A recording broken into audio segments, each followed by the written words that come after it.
Assalamualaikum warahmatullahi wabarakatuh. Selamat pagi anak-anak. Bagaimana kabarnya hari ini? Ibu doakan semoga kalian semua berada dalam keadaan sehat. Baiklah anak-anak, sebelum belajar, marilah kita berdoa terlebih dahulu supaya kegiatan proses belajar mengajar kita berjalan lancar. Berdoa mulai. Berdoa selesai. Dan sekarang anak-anak, hari ini kita akan membahas bab 2 mengenai ketentuan kehidupan berbangsa dan bernegara dalam Undang-Undang Dasar Negara Republik Indonesia tahun 1945. Kita memulai belajar mengenai bab 2 ini.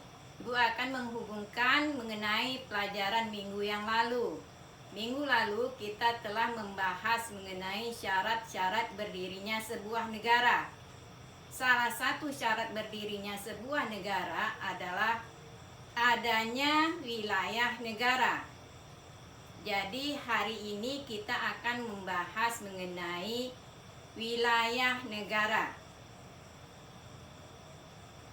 Tujuan kita mempelajari bab ini adalah membangun nilai-nilai menghargai dan kerjasama sesuai dengan Undang-Undang Dasar 1945 yang mengatur tentang wilayah negara. Melalui diskusi dan tanya jawab antara guru dan siswa, dan dengan menggunakan model pembelajaran discovery learning dan kecakapan abad 21, peserta didik dapat menelaah ketentuan Undang-Undang Dasar Negara Republik Indonesia tahun 1945 yang mengatur tentang wilayah negara dengan teliti, jujur, dan bertanggung jawab.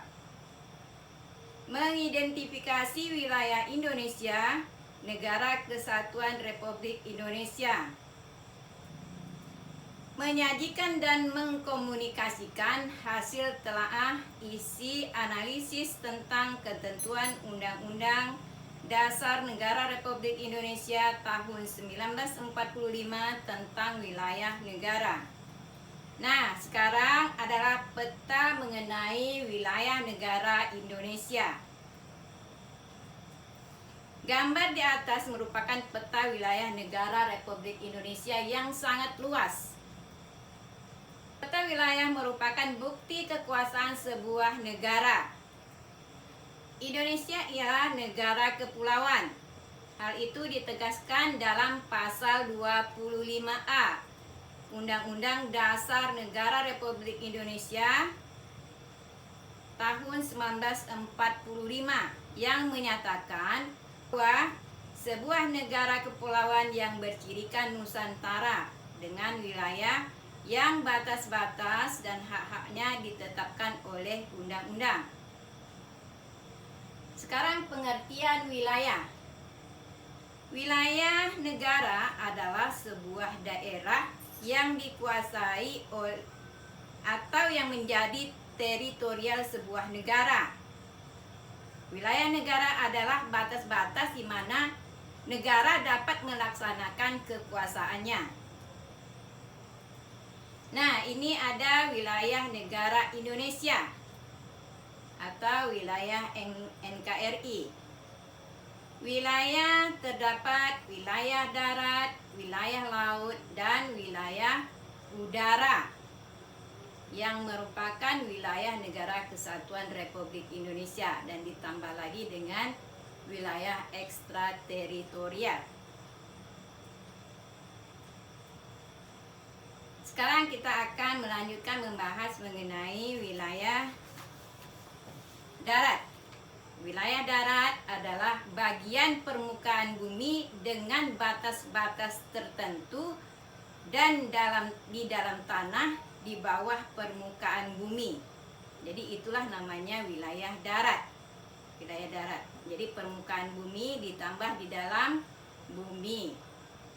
itu merupakan kekuasaan sebuah negara.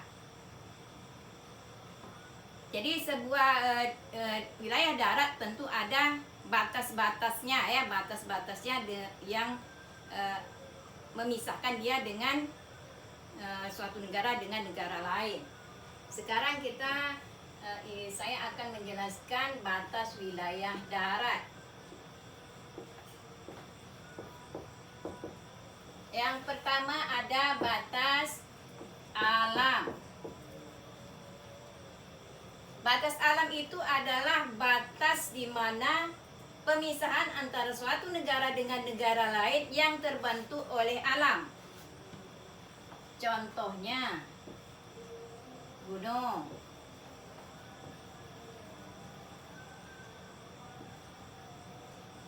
sungai, bukit, danau. Yaitu batas yang terbentuk oleh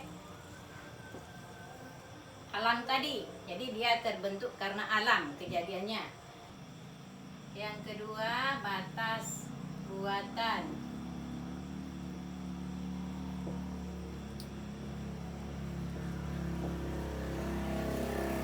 Batas buatan ini adalah batas yang terbentuk karena buatan manusia.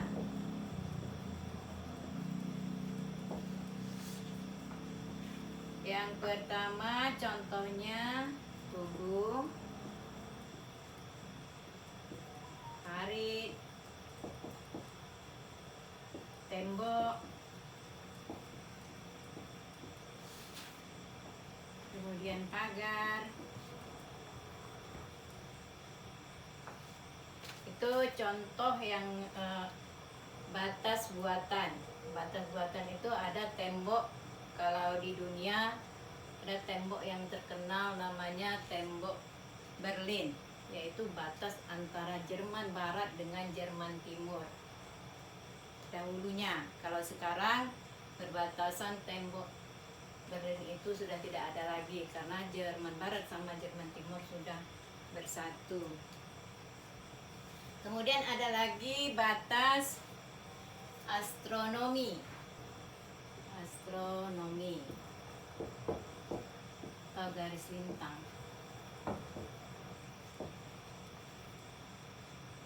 Contohnya bujur timur, barat daya, barat laut, bintang selatan dan sebagainya. Itu batas antara negara satu dengan negara lain, batas wilayah darat. Batas wilayah laut.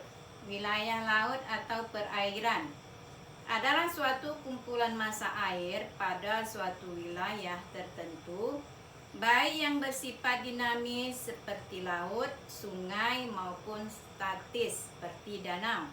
Laut terbagi menjadi zona laut teritorial, kemudian zona landas kontinen, dan ZEE atau zona ekonomi eksklusif. Jadi jaraknya 12 mil.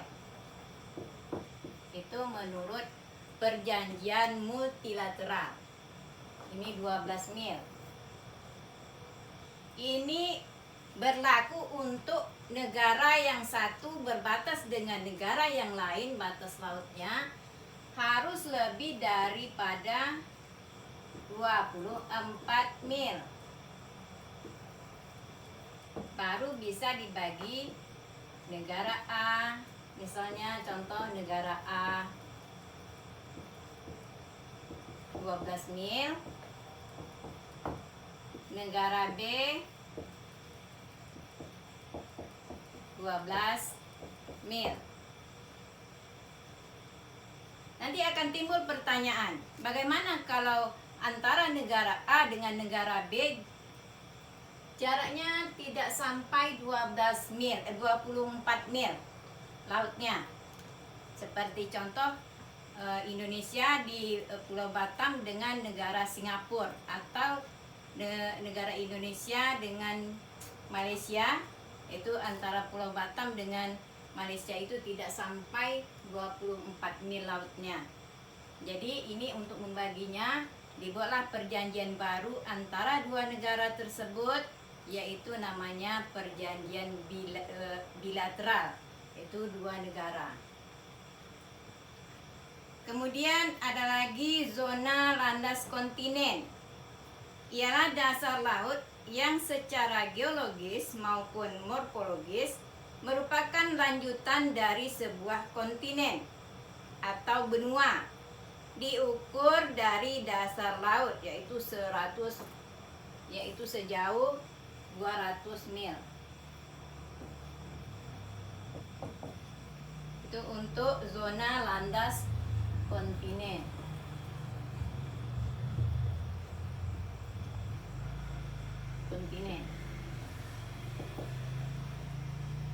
Jadi 200 mil. Sama dengan laut teritorial tadi, itu antara negara A dengan negara B itu harus lebih dari 400 mil. Baru bisa dibagi menjadi negara A 200 mil, negara B 200 mil. Baru dibagi dua. Kalau kurang dari itu harus buat perjanjian baru antara kedua belah negara. Kemudian selanjutnya adalah ZEE atau zona ekonomi eksklusif, yaitu negara mempunyai hak untuk mengeksploitasi sumber daya alam, permukaan laut, dasar laut, dan di bawah laut sepanjang 200 mil. Itu ZEE. Jadi di sana 200 mil ZEE. Di sana negara yang menguasainya boleh mengambil kekayaan alam di dalamnya, baik bahan tambang seperti minyak, mutiara, dan sebagainya. Udara adalah wilayah yang berada di permukaan bumi di atas darat dan laut. Menurut Undang-Undang Nomor 20 Tahun 1982, wilayah kedaulatan Dirgantara adalah lebih kurang 36.000 km. Jadi dari permukaan bumi sampai ke atas diukur sepanjang 36.000 km. Nah, selebihnya itu udara bebas.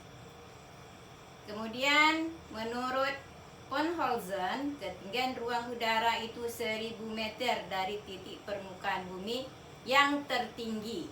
Jadi permukaan bumi yang tertinggi itu di mana?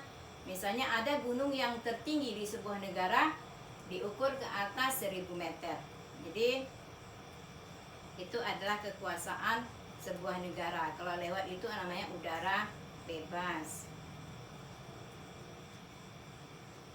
Kemudian kekayaan alam Indonesia. Pasal 33 ayat 2 dan ayat 3 Undang-Undang Dasar Negara Republik Indonesia tahun 1945 menjelaskan bahwa seluruh kekayaan alam yang menguasai hajat hidup orang banyak dikuasai oleh negara dan dipergunakan untuk kemakmuran rakyatnya. Jadi kekayaan alam negara Indonesia itu dikuasai oleh negara yang menguasai hajat hidup orang banyak, maksudnya yang penting-penting dikuasai oleh negara dan dipergunakan sepenuhnya untuk kemakmuran rakyat Indonesia. Dan untuk selanjutnya mengenai pelajaran mengenai wilayah negara, kita bisa menonton di YouTube dengan sumber channelnya YouTube Isnuriani. Setelah menonton video, silakan kalian bergabung di kelompok masing-masing seperti yang telah Ibu share di WA Group. Dan di sana setelah menonton film tadi, kita berdiskusi langsung melalui WA group. Ibu sudahi dengan sebelum kita menyudahi pelajaran kita, marilah kita berdoa terlebih dahulu. Untuk itu berdoa mulai, berdoa selesai. Ibu sudahi dengan Assalamualaikum warahmatullahi wabarakatuh.